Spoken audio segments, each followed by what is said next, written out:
Hi there, hello, my name's Lines, great to see you. Now today we're going to go through and do a real-time, 1-to-1 speed draw along. In real time, not sped up at all. A few people asked me to post some of the speed paints at 1-to-1 speed so you can draw along with them. That's a great idea, but some of them can be a little bit long. So what I thought I'd do is I'll make one drawing with a really focused scope that we can get through in just an hour. Now it's based on the live lessons I've been running through the Patreon. The goal in those is to identify what tech skills do we not have, or do we have? What do we need to know? What do the layer blend modes do? What brushes? That kind of thing. And also a demonstration of basic process. Having a methodical process is so important to your efficiency and your ability to get works done. And drawing is a numbers game. So, the more you can get finished, the better you get.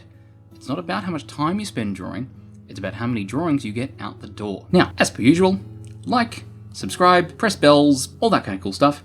If you want to support the channel, you can join the Patreon. For those who already have, I really appreciate it. It's why I've been able to get done a lot of stuff I've been able to do, and it's let me invest more and more time in this to make more and more materials for you guys. Now, normally my videos have homework at the end. This time, the whole video is the homework. So, once you've drawn along, post in the Discord in our homework channel. I go in there every couple of days after I post a video and comment and give feedback on all the submissions. And if you've been watching this in the background while you have lunch, let me know in the comments what you had, if it was any good, if you folded any washing, what'd you get done? Anyway, without any further ado, let's get started. Alrighty, so to begin, we've got our document here. Now this one is A4 300 dpi. You can use whatever you like. The reason I've gone for 300 dpi is in case I want to make a poster out of it, I want it to print okay. So it's fairly high res, but not crazy. So the first thing I've done is I'm going to start sketching out the basic shapes of the head. Now my sketching brush here, that one's just the soft round airbrush with the hardness turned up. I've got a little short video on what it is and how it's one of the default brushes in all of the programs you'll get. Or if it's not the default one, you're about 1 or 2 clicks from having it. Just a very basic one. And for a sketch, it doesn't really matter what you use, since it's the sketch, isn't going to be visible anyway. So anything you're comfortable with is the right one. So I've got the ball for the head, and a little line for where I'm going to put the jaw, roughly. These are all just very rough shapes. I'm just seeing sort of where I want things laid out. And I'll come in and refine the construction in a bit. I just want to get an idea for what kind of image I'm creating, and what sort of shapes I'm doing. You can draw along and draw the same thing if you like, but you can also draw your own one. The basic outline of what we're drawing today is going to be a girl in a tank top with long hair and hands out of frame. Just because if we're going to get it done in an hour, hands individually are as complicated as the face. So I thought we'd skip over them for the time being and just get something we can get done quickly in about an hour. So I've got the head and the jaw, and now you can see I'm splitting up the height of the head, now that I've decided where the jaw is going to be, in half with the eye line, and then that bottom half I'm splitting it into thirds. So that's one of the ways I get the spacing for the features of the face. And now, I'm just doing a neck down, and I'm being sure to connect the shoulders to the rib cage with the collarbones. The collarbones are one of the joints, just like the elbow or like the knee. So you need to make sure you hinge the shoulder to the rib cage with the collarbone. And now I'm blocking out roughly the shape that I want for the hair. Again, this isn't sort of constructing, this is just feeling what kind of shapes I want for what I'm drawing, and then I'll get the technical details right later, but for now I just want to make sure I've got things in the right spots. And here I'm going to start doing the construction for the breasts. In this case, I'm going to make them big so that the shapes are really easy to follow. Now, you'll notice those crosses I'm doing across the chest. Now I cover this off more in detail in the chest and upper body drawing tutorial, but at a basic, you just draw lines from the shoulders down to the center, and then from the center of the collarbones out, and that'll help you get the shape for the top of the breasts. And you can see there on the head, I just did a bit of strokes to space out where the eyes are going to be. So the eyes along the eye line are going to be split into thirds. 1/3 for the eye, 1/3 for the space between, and 1/3 for the other eye. Although the eye on the outer edge is going to foreshorten a bit. So I'm just getting a bit more of a feel for what I want to do with the arm. You'll notice I've started flipping the canvas here. This is to remove my visual bias. Once you've been looking at something for a while, it gets kind of hard to see what's right and what's wrong with it. So flipping the canvas can help, or just getting up, having a drink of water, and coming back to it in 10 minutes. And so now I'm just trying to shape where I want the breasts to sit. Since the arms are going to come forward, that's going to sort of push them forward and up a little bit. And so now I've got a basic sketch, like roughly what I want. And I've made that. You can see the layers panel, 33% transparent. I've got a new layer on top. So I can still see what I was working on before, but it's very pale, so it's not going to sort of dominate the drawing.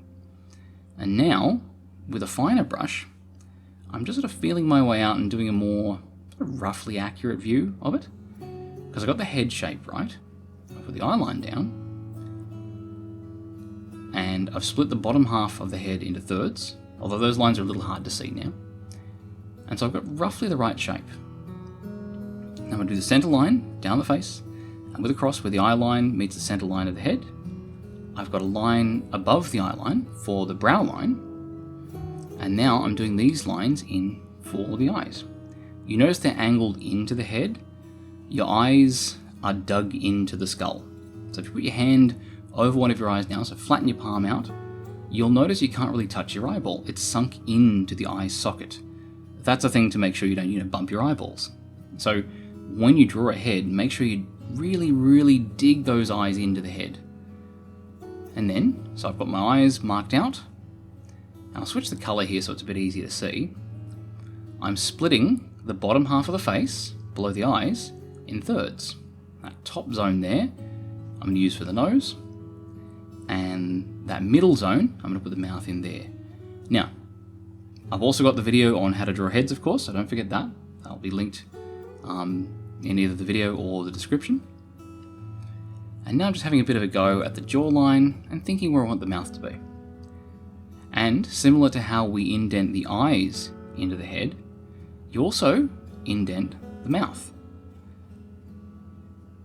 Now here, I'm breaking the eye itself into thirds just because I want to have sort of gentle eyes, which will go up for the first third, moving out from the center of the face, and then go down for the next 2/3. So that just helps me make sure I've got that shape consistent on both sides. Although it can be tricky to not draw the eye in the middle third thing there, which I did do, just because it sort of feels like it's already kind of there. So I had to correct that later, but that's okay. Now, I'm just going to start obsessively tuning the jawline.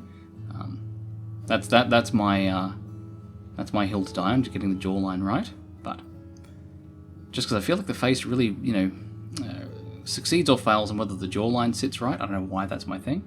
And now I'm adding the ear. Remembering you place the ear like there's an imaginary pair of glasses. So you'll draw a line back from the eye to the top of where the ear attaches. And that's universal. You'll notice glasses always have a horizontal arm along the side because the top of your ear is always level with the middle of your eye. And so now I'm just tuning in some of those shapes and putting that pupil closer to the center. When you draw, iris. When you draw those, people are more cross-eyed than you think they are, just because when you focus your eyes together, they're very seldom parallel unless you're looking at the way off distance. And so now that line along the top there, that's the hairline, which is a 45-degree angle up from the top of the ear. And I'm just popping the neck down. That's looking right. And so here, I'm just going to start doing a bit more, probably towards the top of the head. And now doing a bit of detail out on the shoulder here, and the mass for the rib cage, and just getting an idea for where it's going to sit. And now I'm doing some basic shapes for the hair. Now, like all the other ones, I do have a video on how to draw hair, where I go in depth on how to do it. This one, the cliff notes are, I'm going to do the hair in a couple of zones. I'm going to do the hair coming from the front, so sort of the fringe or bangs, whatever the local word for it is. And then once I've done them, I'm going to do the back hair. Now you can do a middle layer if you want, like the hair that frames the face. There's not really going to be much of that on this drawing, so there's mainly just sort of two. And you can see I've left a little cross there next to the eye, just because I wasn't 100% happy with the face. But rather than just sit there, erase and try again, and erase and try again, I'm going to go and work on a different part of the drawing, and then come back to that in a couple of minutes when I've got fresher eyes. So if you don't have time to sort of take a break from a drawing, take a break from that part of the drawing, a little cross there. Again, this is the sketch. This isn't going to be visible in the final illustration, so it doesn't matter. So here, I'm just trying to get the shoulders right. I've realized that I want the shoulder on the left side to come out more, just to show that sort of feeling of having the shoulders up and forward. And that's looking a bit better. And having to sort of move that hinged ball out, and then sort of reassess as well, roughly the size I want for the rib cage, now that the ball for the shoulder is a bit further out. And so I'm doing the other collarbone now, and just drawing down the upper arms there. Even if they have fairly slender upper arms, if you push your arms against your body, your upper arms will sort of bulge out because they'll have a lot of flesh around the bone, and that'll also squeeze out to the sides. And so here I'm doing the breasts, so you can see I've got a V shape that goes from the ends of the collarbones into the center, and then you've got the reverse love heart shape, which is a love heart but upside down, and the point sits between the collarbones and it comes down and out, and that's where you get the sort of way to shape the breasts. Now that does get more complicated when you're doing it in a three-dimensional scenario and not just like from the front. And so I've just flipped the canvas just to give myself a bit of fresh eyes for it, and just loosely sketching them out, and realizing that the breasts are going to be pushed out, in and up with the movement of the arm. So I'm trying to make sure that they match to that kind of movement, and also they're going to be held up by the tank top they're in. So I'm also probably sitting them closer together and pushing them forward. If there's someone who doesn't have anything on their top half, you'll notice that the breasts will point away from each other at around up to about 45 degrees, and they'll point further away depending how big they are. Now, these will be being pushed together by both the arms and the shirt, so they're not going to do that, but if left to their own devices, they won't touch. They'll face away from each other. And then just doing some simple line art for the forearm on the left there, and then some simple line art or simple sketch lines for the rib cage and pelvis. Moving on then, doing the elbow on the right side. And you notice I put a little elbow ball there just to make sure I'm marking that out, because those joints are going to determine things like the thickness and so forth of the arm that goes down. And now that I've got these two sketch layers, I'm going to merge them together, and this will let me work on just the one sketch layer, because I don't need to keep 10-15 sketches layers, I just need the one. And so now I'm sort of refining some of those very loose sketch shapes,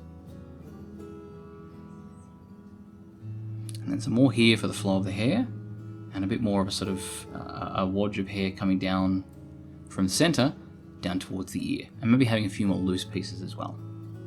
And that's looking like about the right shape. Remembering to keep the little sort of fronds of hair or pieces of hair in a more organic rhythm of how big they are and the distance between them.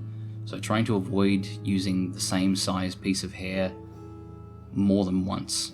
So I'll have a really little bit, a really big bit, a medium-sized bit, just to try and avoid that sort of mechanical repetition. And with these, the face is looking okay, but it's still not quite there yet. I'm not loving the eyes. So I've just rubbed it out a little bit, and so I can work over the top of it. That's one thing you'll notice I'll do a decent amount of, where I'll erase partially the image I'm working on and draw over it again in a finer sketch. And that's how I refine it. So I don't have to get the sketch right each time. Like if you're there trying to get your sketch line and you Control-Z, draw it, Control-Z, just feather the lines. Just feather the lines and tune them in as you go. And get them about 90% right. You can fix up the last 10% when you're inking. You can fix up 10 to 20% every time you do a pass of the sketch. Don't do too many, because you can get stuck in that. But it can be a good idea to just be happy with good enough. If you've got someone who's working on a piece and they're trying to get it perfect, they might get a piece done. That's great. Might take them a long time though. If you can get a piece out the door, it's pretty good, and maybe you can get another 10 to 15 done at the same time, you might not have a single perfect one, but you'll have 10 to 15 times more work done and 10 to 15 times more learning done. So it's always worth just getting them out the door, and if you can't fix it in the next one.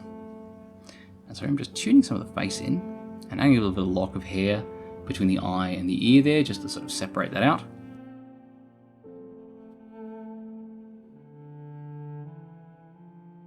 And so tuning the jaw a little bit there, trying to get the bump right. The bump of the cheekbone will usually be level with the bottom of that first third. So remember, we split the lower half of the face into thirds. And so the cheekbone, it'll only be visible when the head's turned, and it'll usually be at about the same height as that first third line. So if you split the bottom half of the face into thirds, that first third region on the left-hand side of it is going to be where the cheekbone sits. And then the bottom third, on the corner close to the ear, that's where the corner for the jawbone's going to be. Now you can move the nose and mouth within those sort of quadrants. I like to have them sitting up a little bit higher. That's probably representative of the cartoons I used to watch as a kid. The anime faces used to be drawn a lot higher up the face than they are now, back in my day. So now I'm just getting the neck in there and getting the shape in for where it joins the ear, and placing the ear a bit better too, because it's a little bit off. I'm getting it nice and close.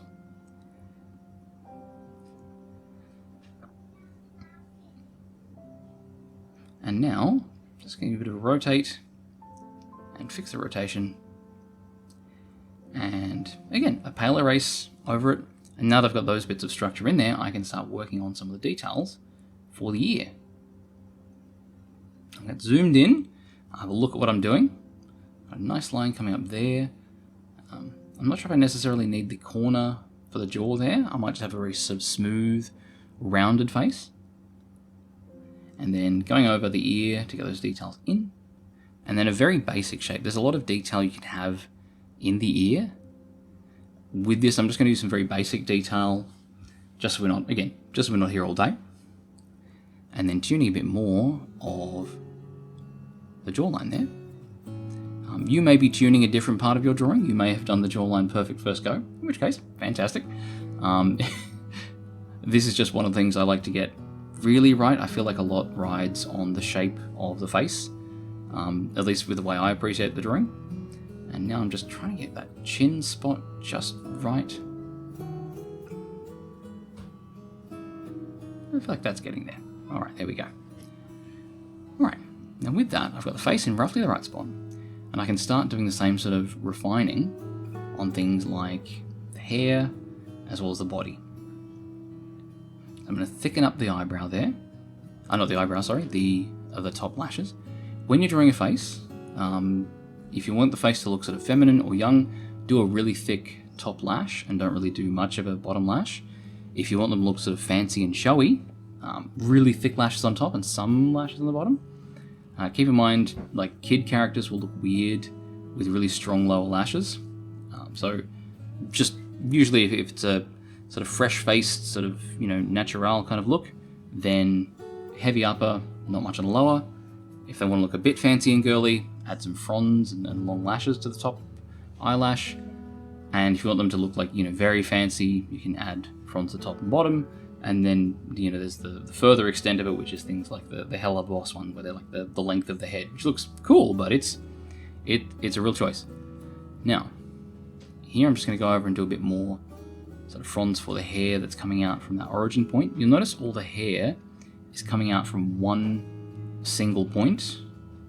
And when you're doing the hair, it's important to remember that all the hair has to have the same flow from the same point or from the same line. You can have a hair part that goes from one spot over to another. just detailing some of those in. Again, the hair is quite a simple thing, so I don't have to worry about getting the detail on it exactly right. So long as it's in roughly the right shape, in roughly the right spots, I'll be all right. And just cleaning these up again, just making sure the rhythm's right on a lot of these as well.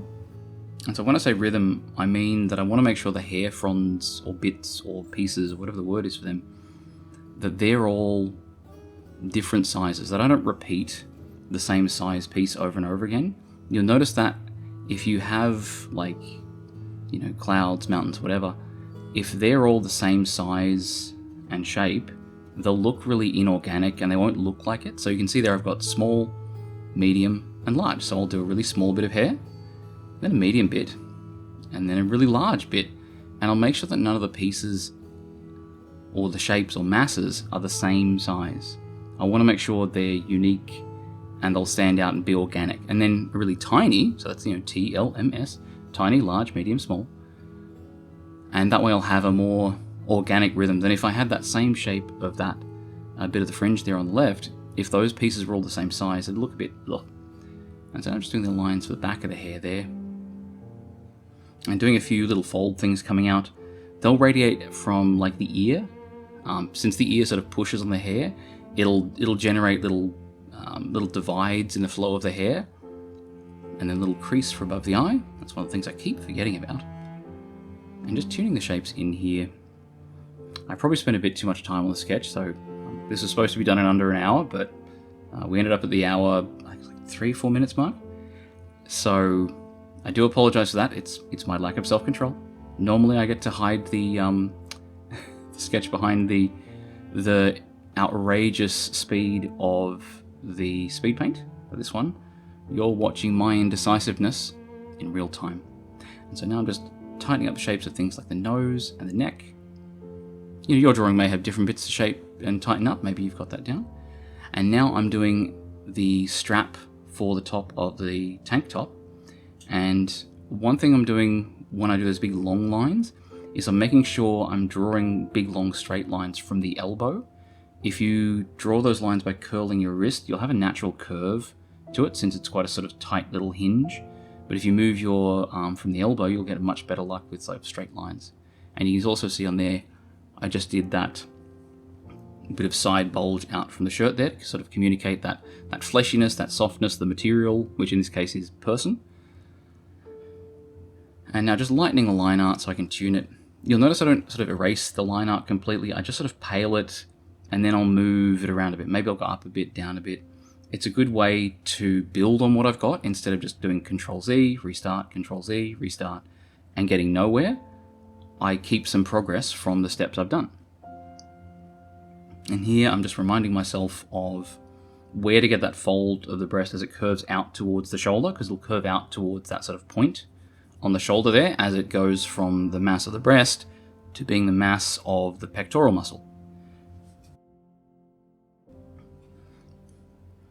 And so with that, I'm just going to go in and do a bit more of the shape there. So I'll have the mass of the breast underneath the shirt coming forward, and that'll give me a chance to sort of suspend that bit of the tank top over it, which is a good way to communicate like the weight and hang, so it's showing tension on the clothing, and yeah, that. And then doing a line for where I want the side of the cleavage to be. On the cleavage, you won't really get Y-shaped... it's the wrong brush. You won't really get Y-shaped cleavage unless something... And this is in the breast and upper body tutorial. If you're interested in, you know, taking a finer view at like the male and female upper body, I've got a video for that. But anyway, back to it. You won't really get Y-shaped cleavage unless you have something pushing them together and pushing them up. You'll get a straight line for cleavage if something pushes them together, but you won't really get a Y-shaped cleavage unless there's upward push as well. And then just doing a bit of line art underneath for the shirt, maybe putting the navel in there. It's towards the bottom of the image. The navel might not be in the exact right spot, but you know, it's close to the edge of the frame. I can probably get away with it. And then sort of a simplified edge for maybe some pants, like some jeans or something. And tightening up the shoulder there. This is probably good to ink. I just wanted to get a few of these bits fairly clear and tightened up for, essentially for the viewership, so your good selves, so that you can see what I'm inking over. One of the things you've got to remember with when you're drawing is there's a lot that's happening in your head that's not actually on the page. So you might be seeing something that you might, see something's not there because you've got the concept of what's there. The messy sketch to you may resolve to the concept in your head more than it will resolve to a viewer that doesn't have that context. And so there you can see I've got the line of the breast coming in and dipping down below where there's that part of the top that's stretching out. And then adding little marks there for like the seams where they join from like the strap to the front. And then just smoothing that line of the hair in there, just because I wanted it to cover more of the head. It was looking a bit sort of five head. And then adding a bit more volume to the top of the head. Overall, I feel like it's probably got all the bones I need from it, but I'm just sort of flipping it and having a look, zooming out, just deciding what I want to do with it. But I think I'm probably good. So now I'm going to start on the ink. So I made a new layer called ink. I've made my sketch layer a bit more transparent. So I've changed the opacity down to about 30%. I've gone to my inking layer, my inking pen. Now my inking pen is the same as my sketching pen. It just has the smoothing turned up. So again, all my brushes are just the soft airbrush with the hardness turned off. It's just a round, hard brush with pressure for opacity. And this one being a preset that has smoothing. There you see I was on the wrong layer. I've got to make sure I'm on the inking layer for this. And I'm trying to start at the top and work my way down and try and be methodical. I am terrible for getting distracted. I'll follow a line where it's going and follow a line where it's going, and I'll have ended up doing the top of the head and a line all the way down the side of the body, and I won't really have gotten a lot of the internal details done, which is not terribly efficient. So where you can, try to keep on track and put yourself back on track when you get distracted. To work from one side or one end to the other, to be more methodical, because the more methodical you are, the more work you'll be able to get finished, and like I keep saying, the more work you finish, the better you get.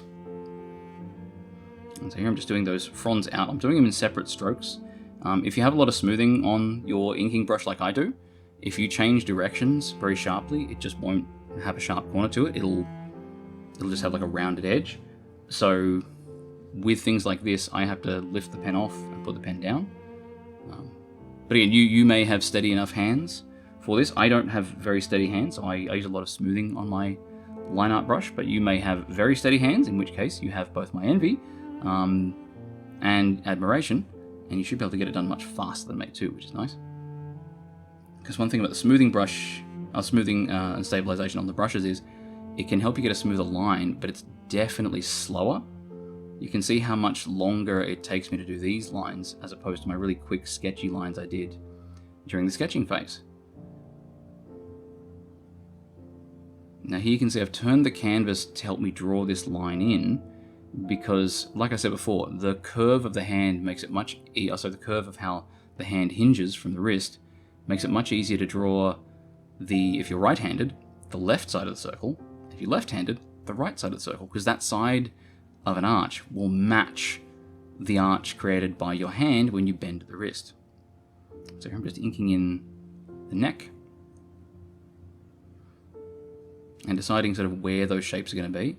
One of the things that can really help with doing your inking is if you're going to do one big continuous line, make sure that big continuous line is all in frame. So you've got all of that on the screen, so you can do one big continuous movement without having to adjust the part of the image you're looking at.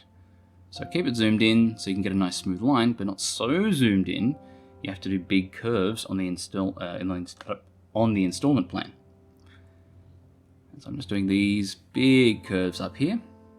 Again, I'm keeping the line art nice and simple, and you can tell from the design I've gone for a very straightforward, very sort of focused subject, which I say, given what's on screen right now, probably should have said that when it was like the shoulder or something, would have been a bit less, But anyway, and so I've got the basics in there. Now, then the question is whether I'm going to do line art for some stuff. So some of the line art there, like you'll see the line for the boob on the right and the line for the neck, I'm probably not going to actually do them as line. Remember, a lot of these lines are here just for my understanding. That also means they're not necessarily just here for my understanding of what to ink. Some of them are here for my understanding for where to add tone. So you'll probably have a better impression if you do some of these lines as edges of your shading as opposed to actual line art on your image. And so I'll quite often do that with things like the line on the neck or the line of the breast. I'll go from using line to using the edge of tone, and that can give it a much softer shape while still making distinct between the two planes that we're describing. So now I've just inked in the ears, and they're looking good, and the eyebrows, and doing the other eyebrow over here.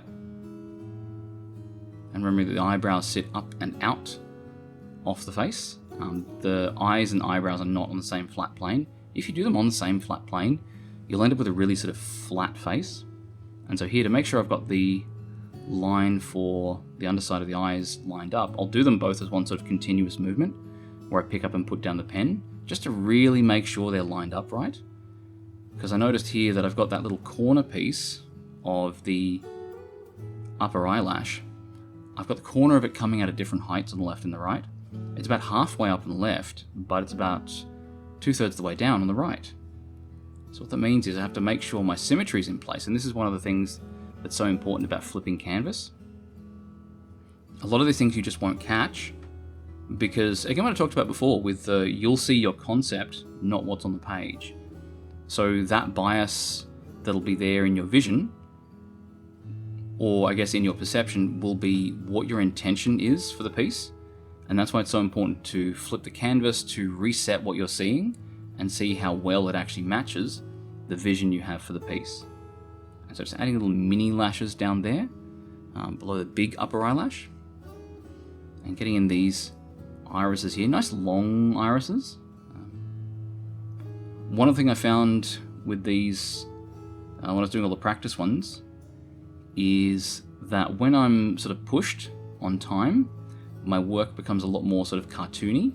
And so there are these sort of square-faced cartoon character things I used to draw back in the day.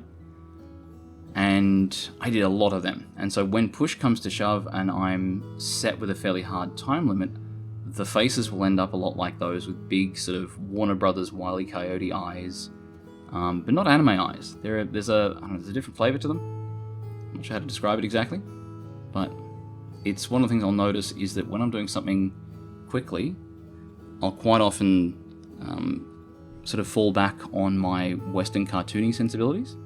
And so here I'm doing the arms and a bit more of the hair coming out there. And then that fold of the upper surface of the boob on the left. And then the bit where it turns into the pectoral, which goes up into the shoulder. Because you'll notice when you're drawing breasts, there's the mass in the front, but there's also where it sort of turns into the mass of the pec, and it can be quite a smooth transition. So it's worth keeping that in mind, because they're not sort of teardrop shaped, they're more like a teardrop with a corner that goes up into the shoulder. And so just putting a bit of simple detail there on the bottom of the shorts. Again, there's not too much to it, and you can see how quickly the inking can go through when you've got a fairly solid sketch. And so now I'm toggling the sketch on and off to see if there's something I've missed. So maybe you'll toggle the sketch on and off and, oh, the eyebrow keeps disappearing. I forgot to draw the eyebrow. So now I'm colorizing the ink temporarily so that when I draw over the top of it with a secondary bit of ink, I can tell the difference quite readily. So you can see there I've got a new layer on top called thickener over the top of the ink layer. Now what this layer is about is I like to give my line art line variation based on ambient occlusion. Now there is just so many different ways you can communicate different things with different ways of doing line art. So there's no sort of way to do line weighting. You'll see artists like Mark Brunette and Mobius, so anyone, French or French-Canadian. I think he's Canadian. Either way. That will quite often have a direct lighting based approach to their line art. So the further a surface is facing away from the light source, the darker the edge of that surface will be in the line art. And so you can see here I'm doing the just the extra black detailing on the eyelash using this sort of thickening layer. Because the first bit I want to do was get the shape right, and now I can get the detail of like a few eyelashes and bits and pieces. And this is a good sort of time to do it, because since it's on a separate layer, I can draw those frondy bits in for the eyelashes, and I can just erase them out without having to worry about getting rid of that structural line art underneath. And a good chance to grab any bits I've missed. So you can see I added that little bit of the eye crease on the eye on the right there. And then drawing in the pupil. When you do sort of cartoony pupils, there's an optical illusion thing that happens with the iris and the pupil, where it looks like the pupil is indented in, as though the iris is actually like a concave satellite dish shape. It actually isn't, but it's an effect of how we look at it through the distortion of the I'm not sure what you call that bit in front of the iris, that sort of bulgy bit in front. And pronouncing that even more can give eyes a lot of depth. Even if it's not necessarily accurate, it looks good. So that's what that is. And then just adding a little bit of bits of darkness to where the light would have real trouble reaching. I was having a conversation about where ambient occlusion is. And the best way I can describe it is, if any of you have done like model painting, ambient occlusion is basically, if you've done dry brushing, it's the bits you can't get to with the dry brush. They're just in the little corners.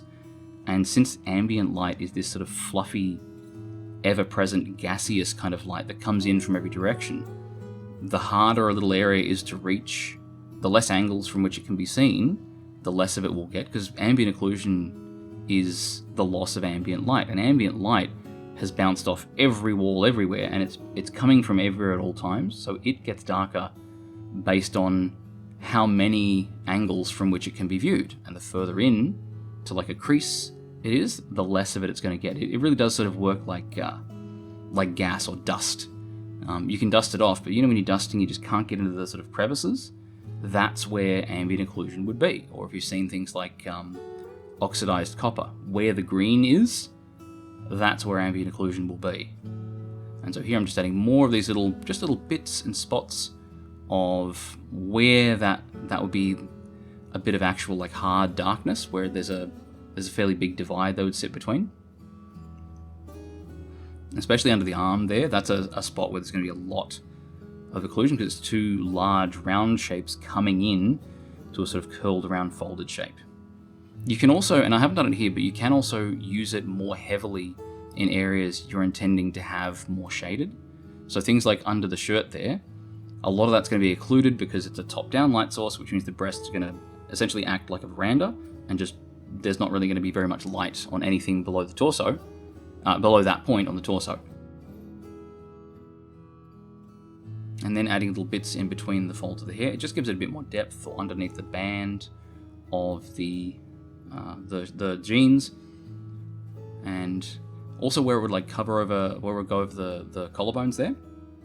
And so once I've got that, I'll toggle my ink layer on and off quickly, just to see if I've missed anything. So when I toggle it off, you can see where all the bits of extra ink are, and you'll see that like if you have a whole region where there's none of them, then that tells you got distracted and didn't manage to add them to that section. But now it looks like I've got most of them in. I feel fairly confident that it's in the right spot. There's a couple of things about this drawing that at this point I feel like I would like to fix, but I wanted to sort of demonstrate leaving them in for two reasons. One, so I can get this done on time, but also I wanted to, I guess, make the point of don't try and get a drawing perfect, try and get a drawing done. It's so important not to get stuck on one image. Now you can see there, I've merged those two ink bits together, the colored ink and the darker bit of ink, and then I've done a hue and saturation adjustment to make them darker, so they're all black and they're all merged now. So now I'm working on the flats layer. I've got my bucket. I've set my bucket to refer to other layers so I can see the line art on the other layers. And now I'm using the bucket to fill in areas of the skin. And you can see with the bucket fill, even though it can see the black line art on the ink layer, because I've set it to refer to other layers, it still fills in the whites of the eyes. Because there's nothing there, like I know there should be whites of the eye, but it doesn't know where the skin should end and the whites of the eye should begin. So I had to draw that in on the flats layer in pen using that skin tone with a pen tool to sort of make that border so the ink doesn't spill over it. And so now I'm just going to get the colouring for things. I'm just sort of picking colours through, and here it doesn't look like it did anything there, but that's filling in the whites of the eyes with white. With working on paper, the white of the eyes can just be the white of the paper, but in digital, since there's a few things you want to use the flats layer for, it's important that we have the whole thing filled in, even the white bits. So the white of the teeth, the white of the eyes, they need to be filled in because we're going to use the flats for a bunch of different things, because the flats isn't just the basics of colouring of your image. The flats is a really useful tool to do a lot of different things with as you draw, to save you a lot of time, especially if you work on things like comics or webtoons. They can be incredibly valuable for different things you want to do. And here you can see I've missed some bits of skin, so I'm just holding an Alt on the keyboard to switch to the eyedropper tool to pick up the colour and then fill it in. And so I want to contrast the warm coloured eyes, and I want them to be the focal point, believe it or not. And so I've got a lot of blue and sort of pale warm tone for the skin, and one vibrant bit of warm colour for the eyes to really pull focus there. And so that's basically all my flats, except for that eyebrow that I've missed there, but I'll grab that in a sec. Now I'm making a new layer on top of my flats, and I'm making it the shading layer. I'm setting it to multiply. Color-wise, I'm going to pick a sort of desaturated pale pinkish red. I don't have to use that color. That's just a good sort of placeholder color. We're going to do something a little later that's going to get all of our shading colors right. So instead of color picking and making a darker, cooler version of each of the colors to shade with, we're going to shade with just one color, and then we're going to use the flats to control our shading layer and make it a darker, cooler version of whatever the flats are. So we'll get to that in a sec, but for now, we're going to do shading. Now you can see I've got the magic wand selected, and I've just selected the hair. One thing you do in Clip Studio and a lot of other programs is you can set your flats layer as a reference layer. So what that means is, if you set your tool to look at the reference layer, and you've set a reference layer as your flats, the tool will only look at your reference layer. So in this case, when I have the magic wand tool out and click on something, the magic wand tool, no matter what layer I'm working on, it's only going to look at the reference layer, which is the flats, and it'll make the selections based on that. So it'll essentially make a little stencil that I can work in based on just the flats. So I can just go click, I'm working in the region that's the hair now. Click, I'm working in the region that's the skin tone now. It's really, really useful for controlling where you're brushing, so I don't have to worry about accidentally drawing the skin there. And it's also really good for workflow. One of the really cool things about it isn't just the way you don't have to worry about, coloring inside the lines, etc. is it helps you be a lot more methodical, at least for me. One of the things I really like about it is if I've got the blue of the hair selected, I've got little running ants reminding me of all the bits of the blue of the hair that I have to do. Or if I've got the skin selected, then it'll do running ants and show me all the bits of skin. Maybe there's a bit of skin showing, between the skirt and the thigh-high sock. So those little bits, this helps me not miss them because it sort of highlights them, as well as being a really convenient way to mask out what I'm working on so I don't have to worry about sort of colouring outside the lines. And so there you can see I've done just a little bit of a dark region around the crown of the head, just to go well with the shine for later. And then some shading down behind and beside the face, just to really pull the hair back away from the face depth-wise. And then just a couple of little bits of detail to imply the hair. I don't want to draw in every strand. In fact, I'm barely going to draw in any of them. All I have to do is imply that there's hair and strands and a sort of fibrous nature to it. I don't have to draw them all in. I just have to communicate enough to the viewer for them to apply that in their own understanding. That's implied detail. And it's always worth remembering that implied detail is the most accurate detail, which sounds mad, but hear me out. Since if you did like implied detail with scale, so maybe you did a few scale patterns in the most shaded areas, what that would do is that would communicate to the viewer that the whole thing is shaded. It's just that only really shows up in that darker tone area. And they'll, in their mind, apply shading to the rest of the image. And it will be perfect. It will be how it occurs in their own mind, which is exactly how they expect it to be. Now here I'm doing a bit of shading on the face. I'm focusing on big drop shadows more than anything, or cast shadows, just because they're probably the biggest sort of effort to reward kind of shading you can do. So they're the one I try to sort of focus on. If you watch like anime and cartoons, you'll notice that's the main kind of shading that's done there. Since with animation and things like comic books, you've really got to sort of pump it out, get those drawings done. And you want the most impact for the least time investment. Cast shadows are that. That's why you'll see anime mostly done with like a shadow cast by the hair onto the face, a shadow cast by the chin onto the collarbones, and that's about it. You might have some under the underarms, or you'll have a shadow cast by the breasts, but it'll be cast shadows 90% of the time. And I'm just doing a little bit of shading just on the bridge of the nose there. So I'm going to put it in and then pale it out, just because I want that to sort of send that back a little bit. So to help the nose come forward, I'm sending the bridge of the nose back. And so I'm adding it in and just brushing back and forth. And then here you can see I had a line for the jawline in the sketch, but I don't have a line there. Instead, I've got the edge of that tone for the shadow under the chin.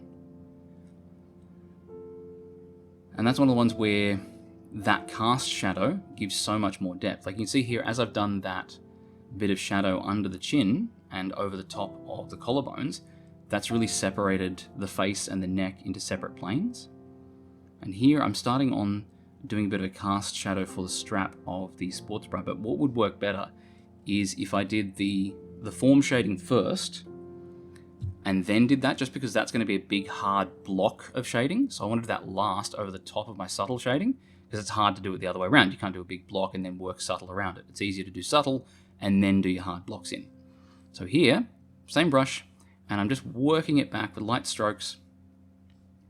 And I've switched the brush I'm on to be an eraser. In Clip Studio, that's, I think, a C, to use whatever brush you're using as that brush as an eraser. In Psi, I think it's like the negative on the keyboard, but a lot of programs will have that and let you start using your brush as a eraser. So that's what I'm doing there, to sort of pale that tone a bit. I'm just turning this one just so it's a bit easier for me to get my hand around.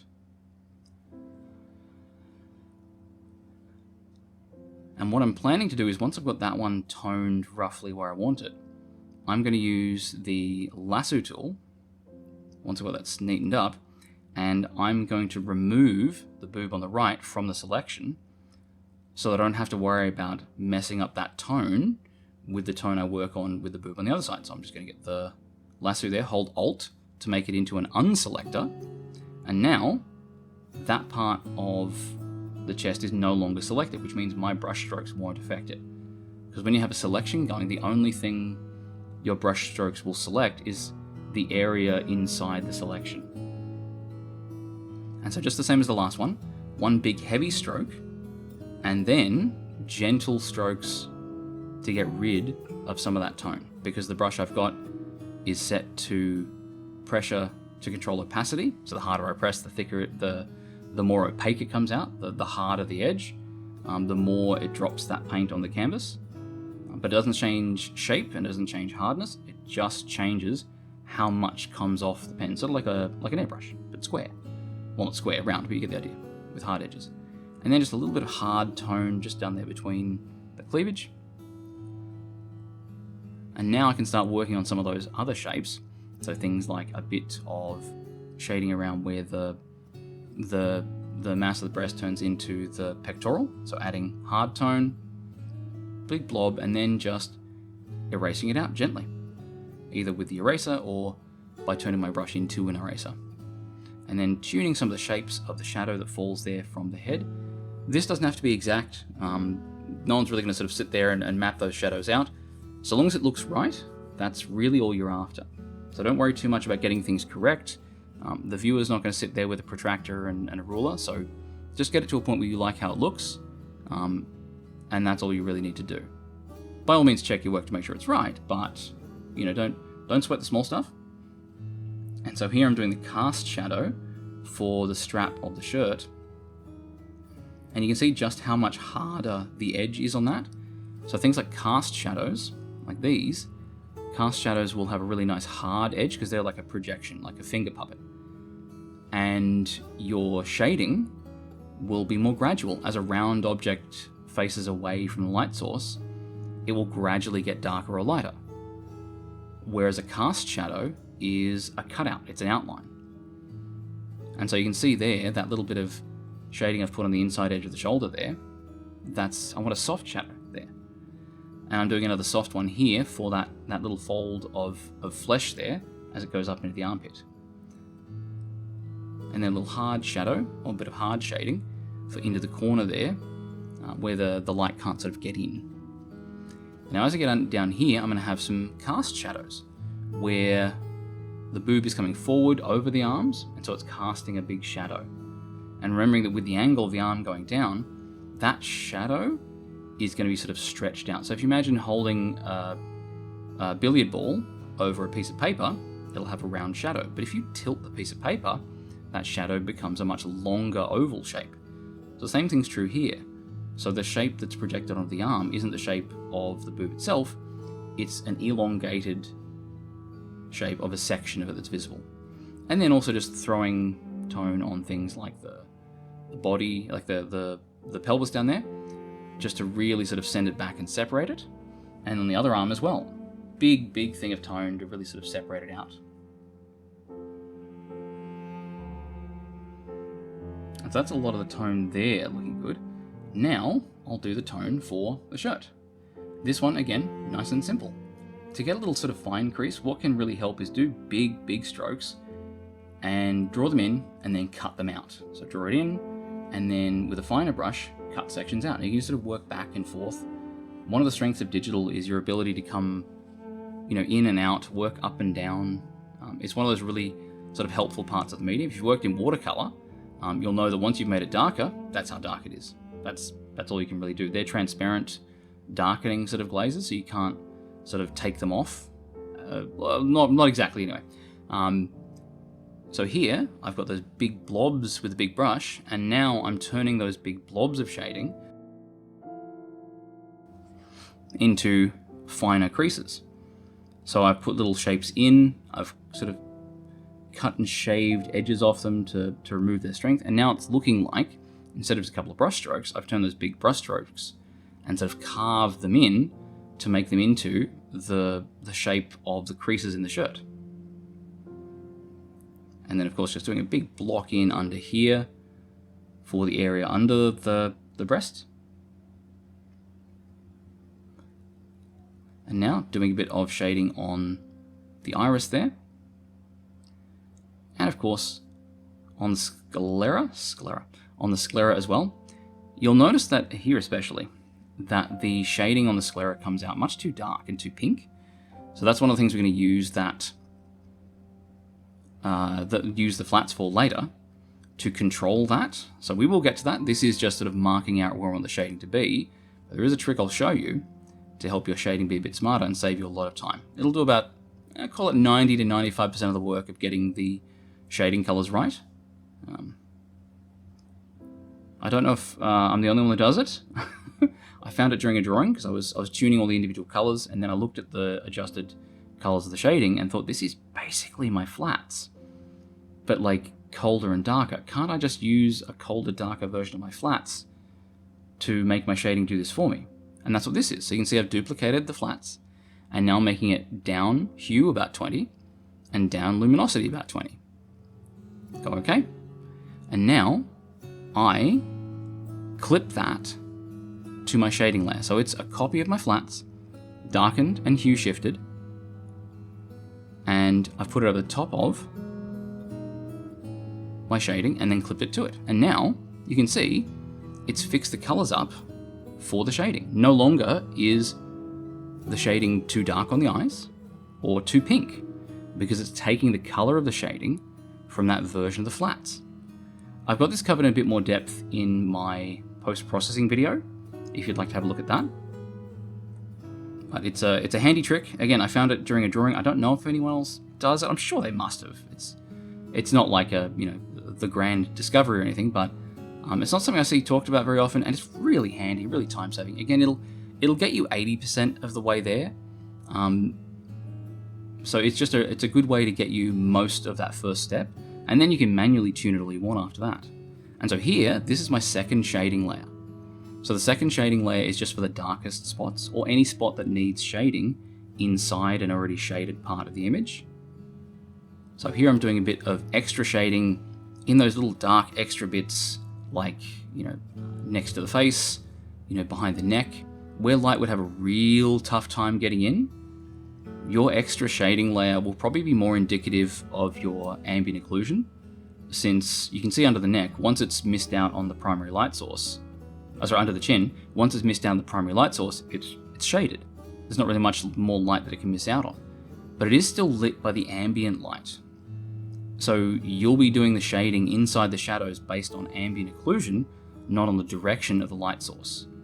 So that can help you sort of figure out how you want to shade those darkest spots. And realizing there that I missed a section of the hair on the first shading layer,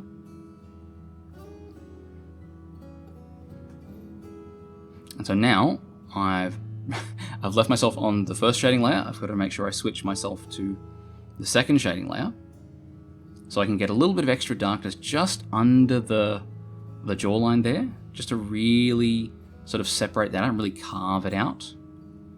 And also I should name my layers. So that copy of the flats that I'm now using to control how the multiply layer presents, I've called that the color controller. And so now, on my second shading layer, I'm doing a bit of extra shading underneath the jaw there to really sort of carve it out, really make it different. And I've put a big amount of it in, and now I'm going to neaten it up by carving it back out. Because remember, with digital, you can add and subtract quite readily. And so I don't want there to be too much of a hard edge to that bit under the jawline there. I want it to be distinct, but I don't want it to be sort of chiseled out too hard. And doing a little bits of where there'd be extra shadow, like under where the hair is, or under the straps there. It'd be hard for the ambient light to get in under the straps. And also, this is coming back to what I talked about before, where I want a little bit of an implied bit of shading there to show that, I think it's sternocleidomastoid muscle, I'm not sure which one it is. And it's the one that comes from the back of the ear to the center of the collarbones. And then little bits there in the corner, just any of the darkest spots where the light would have the most trouble reaching. Where even in the shadows, it'll be the darkest part of the shadows, but I don't want to do it too much. If you do this everywhere, all over the whole image, it will flatten it. One of the things I'll see a lot of is people will they'll shade the shape of every section. They'll take every section from the lightest to the darkest. They'll have specular highlights on every section. They'll have darkest shadows on every section, and the whole thing turns flat. And so with an image like this, where I really want to make sure the image doesn't come out, flat, I'll be very careful to make sure that there are sections that are fully shaded. There are sections that are fully lit. So for instance, the under part of the shirt there, that's fully shaded. I'm not gonna get in there and have a bit of light on there just to show its shape. The shape there is implied. You know what the bottom half of a shirt looks like, and what's more important is that I communicate that depth. And so I'm just putting a little bit of shading back on my original shading layer on the bits I've missed on the bottom part of the image there. And now I'm just changing the hue a bit. I found the hue down of 20 something was a bit too much. The hair shading looked a bit green, so I'm just lifting that up a little bit. And that's looking a little better. And so now I made a duplicate of that and applied it to my secondary shading layer. And so my secondary shading layer has that same level of smartness where I don't have to figure out what color to drop on my shading. It does it for me. It's very handy. Now I'm making a new layer you can see, and this one's called Skintone Variation. So what this is just a very big soft brush on top of my flats layer, but below all my shading layer, and I'm just adding a little bit of redness to the skin wherever bone comes close to the surface. So things like the cheekbones on the outer edge of the cheeks, because remember your cheekbone is under your eye on the outside edge, like feel it with your finger, and then also cartilage counts, so things like the ear has a lot of that just under the skin, and things like the shoulder where the bone of the shoulder comes towards the surface, things like the shoulder blades as well, the elbows, anywhere where bone comes close to the surface, you'll find the skin gets slightly redder. You don't want to use this too much. You want to be very, very gentle with it, but it makes such a difference to changing your character from being, you know, plasticky looking to being fleshy looking. And so you can also do just a little bit of gentle strokes there, just a few of them, with that same color over where the blush would be, the little sort of blush strokes. That's a bit of a stylistic trope there, which is interesting. I'm sure it came from, you know, you wouldn't have had the availability to do gentle gradients in a lot of it, so they did strokes instead, with hatching, with color. And now I've also added a little bit to the top of the breasts there. I know there is no bone close to the surface there, but that one's a sort of a captain's call. That's a creative decision, because I want a bit more redness there to contrast against the highlights. And I'm just stepping back into a little bit more shading around the top part of the eye there, just because I want to have a bit more contrast in the eye, because I'm seeing that it's not quite controlling it as much as I want. It's not quite giving me that depth. So I'm going to do, like I said before, this way of getting the flats to do your smart shading will get you 90% of the way there, but there's going to be times like this where you're going to have to do that extra little 10% to get it to the right shade, get it to the right tone, etc. And so here, that's giving the eyes a lot more value contrast against the white. And so hopefully, with it having the hue contrast of being the only sort of hot red color, and the value contrast of being a dark shape on the white iris, it'll pull focus there. So now I've got a layer above, and that's my highlights layer. And now I'm just doing a bit more highlights around the top here. I'm trying to be sparing with it, and use a really hard edged brush. Whenever you're doing highlights or shines on something that's glossy like hair, one of the things that's really important to remember is gloss and sort of glassy shine will have a hard edge. Apologies for the sound of someone doing burnouts there. It's just what happens when you know, have poor life choices and access to credit. And once I've got these sort of shapes in with the white, I'll carve them back in and out, and in and out. And just to get nice hard edges on, because with glassy shine, you want a hard edge. Whereas you want sort of a smooth shine, like on something sort of felty, you'll have a smooth edge to your shines. Because there'll be sort of lots of different shapes and particles facing different ways, so it'll be more of a gentle gradation. But you'll get hard edged shines on things like glass marble, because that glossy edge. And so I'm adding a little bit there to the shoulders and to the breasts. This is a bit overpoweringly white, but I'm going to put it all in, and then I'm going to get rid of it. So it's another example of working in and out. So working it in, erasing it off, working it in, erasing it off, and finding that balance back and forth without having to get it right on the first swing. Now, I don't want to spend all day on it, obviously, but it's a really great way of getting it in quickly and easily. I control-clicked on the ink layer's thumbnail, then went to my shine layer and hit delete. Basically what that does is make a selection out of the ink, and then pressing delete removes anything within the selection. So I've just automatically removed any part of the shine that was over the top of the ink layer. So I can now put it over the top of the ink layer and draw over the ink. So for things like the shine on the eyes, I did there. And now I'm going over with a soft eraser after I've switched that layer to add or glow, and just lowering the intensity down. The difference between add or glow as a layer blend mode is that it adds a lot of saturation before it gets to hard white. So it's a really good way of having a sort of really glowy shine on top of what you're drawing.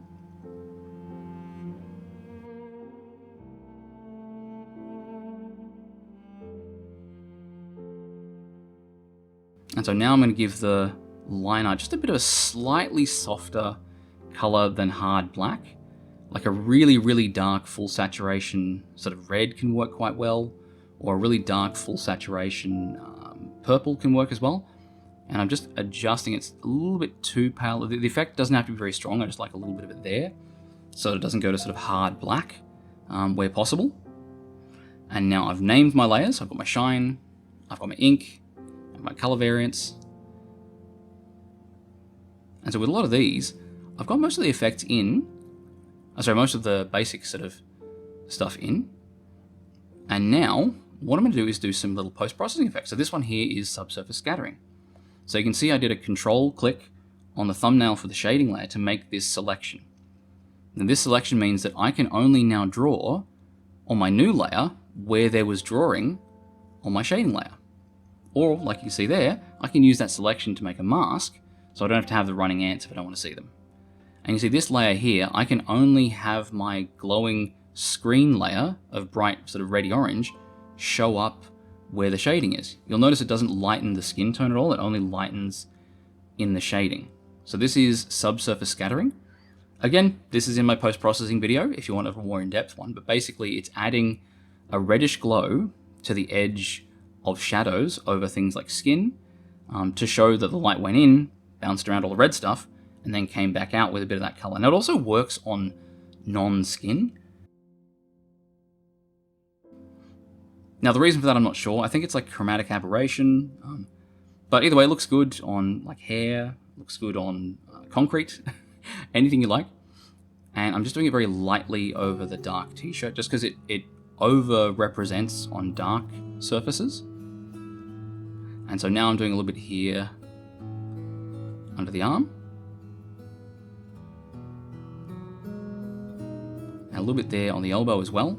Just adding a little bit of glow to where the light would hit the surface of the skin, bounce around, and then come back out. So again, we do that by holding down Control, clicking on the multiply layer to make the selection, and then on the new layer, set to screen, we can then only work within that space. We don't have to worry about overly shining the skin. We only want that glow to show up in the shadows. Now, that's the subsurface scattering done. The next thing to do, just give a few more checks to make sure I haven't missed anything. I'll put all of it in a folder. Because what I'm going to do is I'm going to use this whole image now to do a couple of effects. So I've got everything in one big folder. I've duplicated that folder.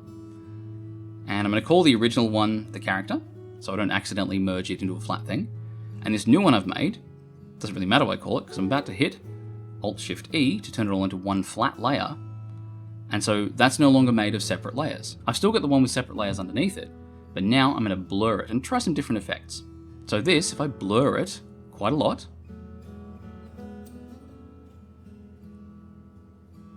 we'll get it nice and fuzzy, and go OK, I can now use this one and go to tonal correction and do a level correction and just really deep fry it. What I'm aiming to do here is have the bright parts really bright and the dark parts really dark. This isn't the image, this is me making something to do an effect. So you deep fry this one like a bad meme. Once you've done that, you then set the layers blend mode to overlay and then lower the opacity. The net result is it's like a better version of adding contrast. So the reason you blur it first before you apply the levels correction is that it gives it a more region-based increase in contrast instead of just per pixel. Next thing, a new layer on top, big soft airbrush. We never shade with this, but we definitely use it for effects. And then a nice sort of dark saturated blue and a nice bright warm yellow. And then we're going to brush in where we want the image to be its warmest. And then brush in the dark blue where we want the image to be its darkest. This is sort of like a secondary shading layer, but more broad. And it'll also help us control the color. So big area of yellow where you want the image to be its brightest, and some dark blue where you want the image to be its darkest or coolest. And this will help give us some contrast in the color. So the color will be warmer towards focal points and cooler. And now we switch that layer to overlay as well and lower the opacity down. And you can see here, we've got that nice sort of warming effect where it looks like it's sort of in sunlight. And that's it. We've finished. It took us about an hour and 5 minutes, but we got through it. So now we've finished. And let's quickly go over the steps involved in what we've done. So turn our layers back off. We started with our sketch. Once we've done our sketch, we then use that to inform our line art. And we thickened that up as a second step. Once we had our line art in place, then we placed our flats. And after we'd done this flats, we did the shading. We then used a copy of the flats to make the shading a little smarter. We did some more shading for the darkest spots, and again, we made those smarter. We also added some skin tone variation to give the skin a more fleshy and less plastic look. We've then got our subsurface scattering, and we've got our shine layer. Once we had that together, the image was basically finished. So, next thing we did was a few effects. So we cloned everything and did a levels adjustment to make it into a shine layer. And then, after that, we made our color hierarchy layer with just some yellow and some blue on an overlay layer. And that's it, we're finished. And it looks okay. So, what I'm also going to do is I'm going to put a link to the PSD file for this image, so you can take it apart, walk through the steps yourself on each of the layers, and start working on getting a process yourself. Now, if you have any questions about it, put them in the comments of the video, or you can also post your attempt, which will probably be even better. Thank you very much for watching. Again, if you like the video and you'd like to see more like it, then consider, like, subscribe, join the Patreon. Now, if you like these sort of 1-to-1 speed draw-along videos, and there's something you'd like to do regularly, again, let me know in the comments or in the view count. That's good too. In fact, potentially better. Otherwise, I'll see you in the next one. Have a good day. Cheers. Bye.